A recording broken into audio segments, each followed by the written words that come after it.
kamu masih stres atau masih semangat untuk menghadapi layanan?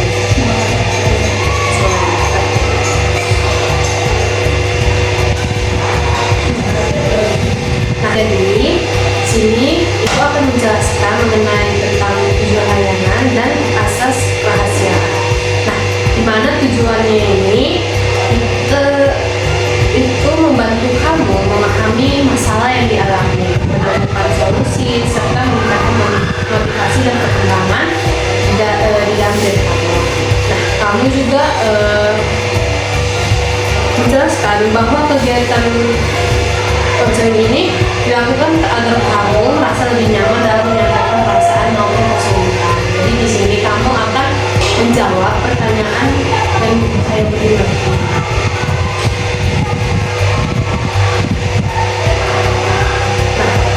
Saat kamu ceritakan fakta yang kamu alami nanti, itu semua bersifat kerahasiaan dan hanya kita berdua yang tahu. Dimana di dalam konseling ini ada beberapa asas. Yang pertama itu ada asas kerahasiaan, dan semua data dan masalah kamu dijaga kerahasiaannya. Yang kedua ada asas kesukarela, di mana kamu mengikuti layanan mereka dengan kemauan sendiri tanpa paksaan. Yang ketiga ada asas keterbukaan, di mana kamu dan saya bersikap terbuka dalam proses konseling berjalan dengan baik. Yang keempat ada asas kegiatan, di mana kamu diharapkan aktif dalam mengikuti proses layanan pada hari ini. Yang kelima ada asas kemandirian, di mana layanan BK ini membantu kamu supaya mampu mengambil keputusan menyelesaikan masalah sendiri. Selanjutnya ada asas kekinian, masalah yang dibahas berfokus pada kondisi dan kebutuhan kamu saat ini.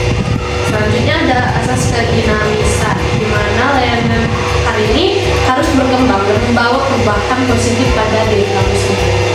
Yang kedelapan ada asas keterpaduan, di mana layanan hari ini dilakukan secara terpadu dengan pihak lain seperti guru dan orang tua. Yang kesembilan ada asas kenormatifan, di mana layanan BK hari ini dilakukan oleh tenaga yang memiliki kemampuan dan keahlian di bidang mereka. Yang ke-11 ada asas alih-tangan kasus. Jika masalah konseling di luar kemampuan konselor, maka kamu akan dialihkan kepada pihak yang lebih ahli.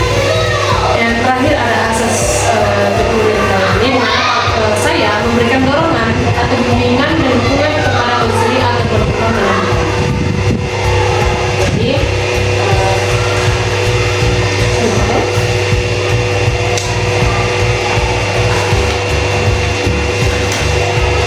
sebelum kita memasuki tahap ini, saya mau nanya nih, ibu mau nanya kepada kamu, apakah kamu akan siap untuk mengikuti layanan di tahap ini nanti? Terima kasih untuk kepada Anda. Selanjutnya kita bakal memasuki tahap ini, di mana kamu akan menceritakan permasalahan kamu.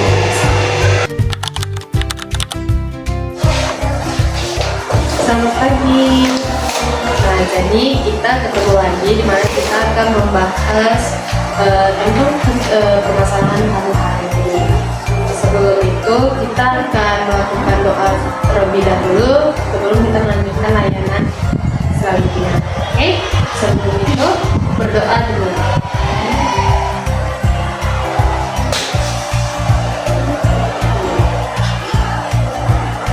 Kita akan melakukan layanan di mana kita akan membahas permasalahan kamu hari ini. Jadi ibu ingin kamu ceritakan bagaimana kamu akhir-akhir ini, apa yang paling sering membuat kamu merasa cemas atau overthinking saat belajar? Saya sering merasa tidak bisa memahami pelajaran jadi hal-hal harus saat ada Jadi kamu itu ketika ada tugas mulai menumpuk atau pelajaran paling sulit, kamu mulai terasa tertekan atau langsung kepikiran ya? tidak perlu datang, saya berpikiran terus susah. Biasanya apa sih yang kamu lakukan saat mulai merasa seperti itu? Saya masih menggunakan handphone supaya bisa terlalu berpikiran. bermain handphone itu membantu menyelesaikan masalah belajar yang kamu alami? juga harus studi semuanya sebentar.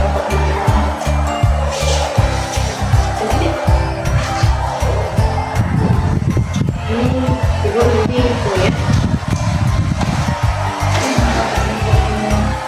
Nah, sekarang coba kita sama-sama kenali dan kamu ceritakan situasi apa saja yang membuat emosi kamu menjadi tidak nyaman saat belajar. Biasanya di saat masih tidak tahu pelajaran atau lebih kelihatan lebih cepat.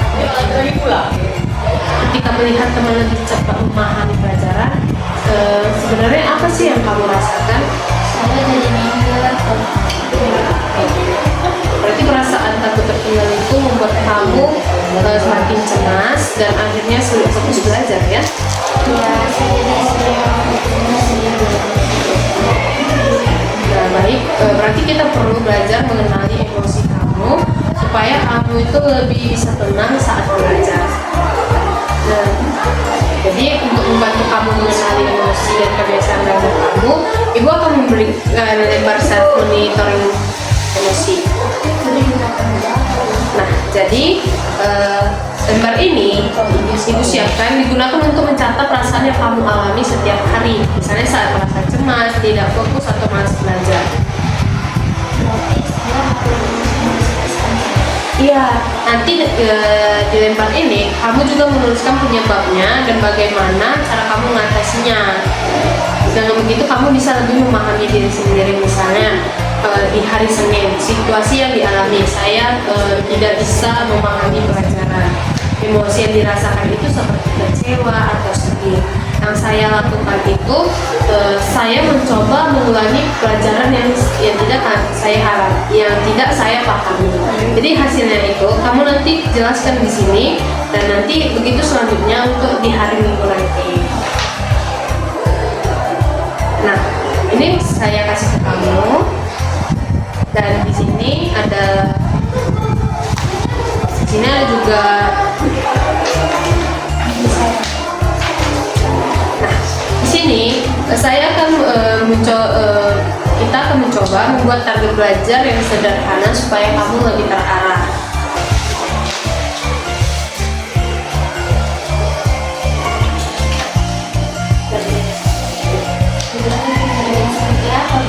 Nah, misalnya belajar 30 menit tanpa bermain handphone, menyelesaikan tugas tepat waktu atau tidur tidak terlalu malam. Kalau gitu saya ingin coba mengerti saya. Nah, itu sudah bagus.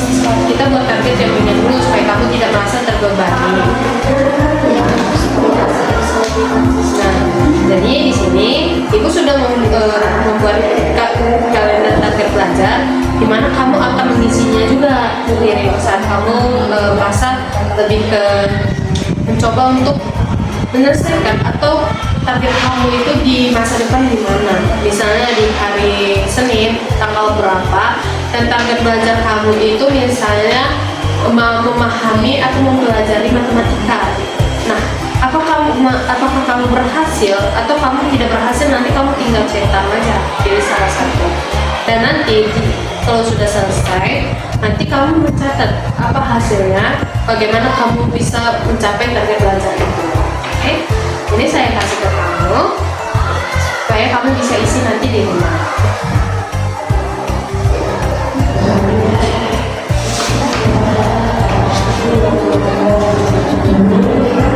Dan di sini, menurut kamu itu kapan waktu yang paling nyaman untuk belajar di rumah? Baik, kita akan buat jadwal belajar juga yang sesuai dengan kegiatan harian kamu agar lebih mudah dijalankan.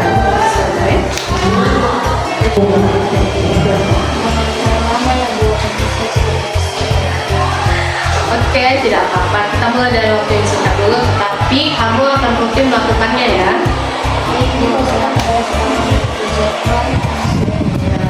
Nah, jadi karena di sini akan saya kasih jadwal belajar juga, di mana kamu akan mengisinya juga, di mana misalnya di hari Senin jam 5 sampai jam 6, misalnya kamu saat bangun tidur.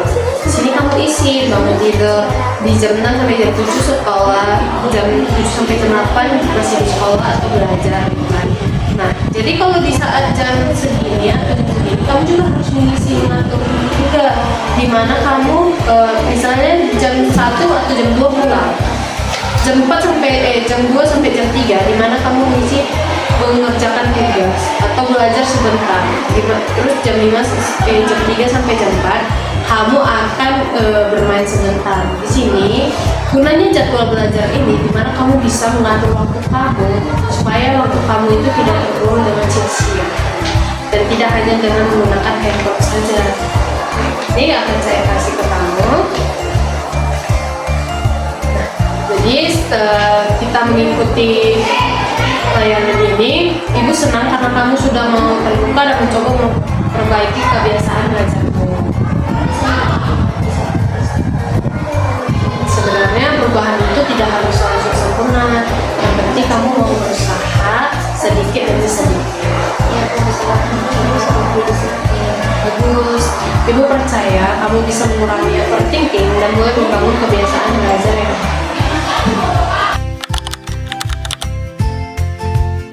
Halo, selamat pagi. Jadi di sini ada tahap akhir, di mana selama kita melakukan layanan kemarin, tahap ini kamu sudah menceritakan permasalahan yang kamu alami. Jadi kita di sini akan mengevaluasi hasil layanan yang kita lakukan, bagaimana perubahan kamu yang kamu buat selama kita melakukan layanan. Jadi setelah kita berdiskusi dan melakukan layanan kemarin dan membuat beberapa rencana belajar, bagaimana perasaan kamu sekarang?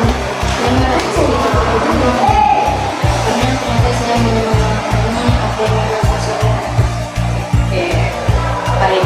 Berarti kamu sudah mulai mengenali penyebab kecemasan yang kamu alami saat belajar ya?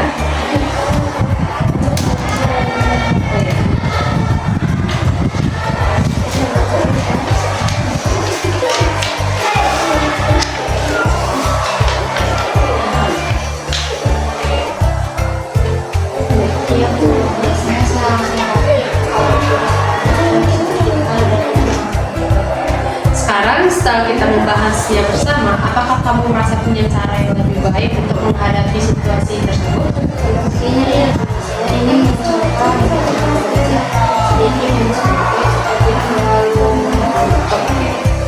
Itu perkembangan yang bagus. Yang penting kamu sudah mulai sadar terhadap kebiasaan dan perasaan yang kamu rasakan kemarin ya.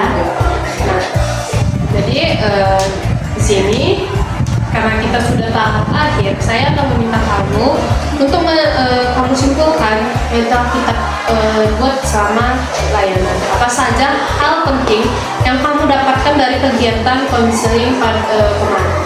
Saya jadi tahu kalau rasa cinta yang penting saya muncul karena kalau Baik, lalu apa yang akan kamu coba lakukan setelah kita melakukan layanan kemarin? saya akan mencoba menghilangkan video saja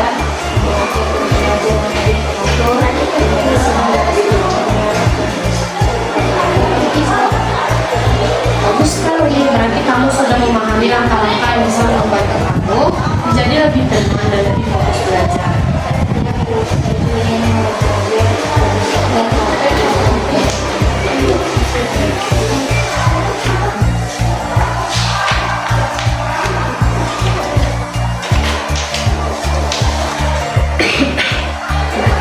Ibu senang karena kamu sudah mau terbuka dan berusaha memperbaiki kebiasaan belajar kamu.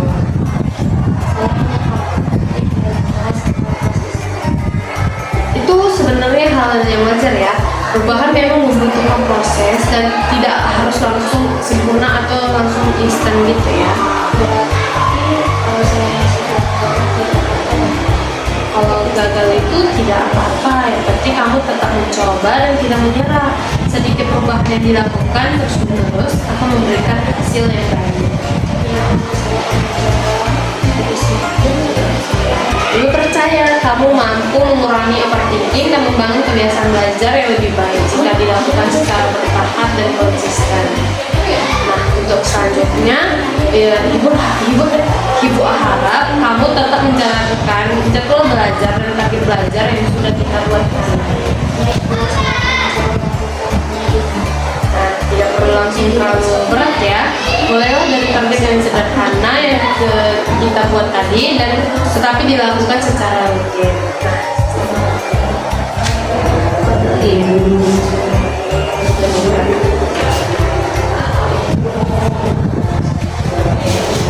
Ya Bu. Betul, jangan lupa juga tetap mengisi lembar self monitoring emosi agar kamu bisa melihat perkembangan diri kamu setiap hari ya. Baik, nanti saya coba isi dan Oke, baik, karena sudah tahap akhir, terima kasih kepada kamu karena hari ini kemarin sudah mau terbuka dan mengikuti kegiatan konseling dengan baik. Sama-sama, semoga kamu bisa lebih semangat belajar dan lebih tenang dalam menghadapi pelajaran di sekolah. Kalau nanti kamu misalnya merasa kesulitan atau ingin bercerita lagi, kamu boleh datang kembali untuk berdiskusi dengan Ibu. Kalau begitu, Ibu akhiri layanan tahap akhir ini. Terima kasih sudah meluangkan waktu kamu untuk mengikuti layanan ini. Iya Bu.